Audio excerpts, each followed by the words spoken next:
Ferran Torres, comme je l'ai dit pour Lucas Digne, si Luis Enrique le veut, si Luis Campos le veut, ça me va. Et je ne dirai rien, ça me va.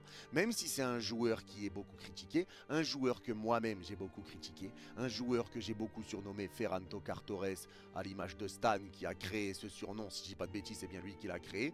Mais en soi, Ferran Torres, pour moi, quand je le critiquais avec le Barça, histoire qu'on soit clair, Ferran Torres est un joueur qui va avoir des occasions ratées.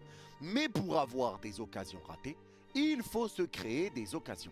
Et Ferran Torres dans le profil, c'est un profil qui est totalement PSG compatible et Lucho compatible. Donc quand j'ai entendu parler de Ferran Torres pour venir prendre la place de Gonzalo Ramos, moi personnellement, ça ne m'a pas choqué parce que dans le profil, je comprends. Je ne dis pas que Ferran Torres est le joueur que j'aurais récupéré, que je veux récupérer. Waouh, Ferran Torres, je suis le plus hypé du monde. Non, c'est pas ce que je dis. Mais dans le profil, quand j'ai entendu parler, je comprends. Parce que Ferran Torres, mine de rien, même s'il a des occasions ratées, déjà c'est pas le seul à avoir des occasions ratées, mais c'est quand même 16 buts en Liga cette saison. 16 buts. Et c'est un joueur de collectif, un joueur polyvalent qui peut jouer à gauche dans l'axe, à droite. C'est un ailier de base qui a été remis neuf. Donc Ferran Torres peut jouer à tous les postes. Et Ferran Torres est un joueur qui va apporter parce que dans le jeu, c'est totalement Lucho compatible.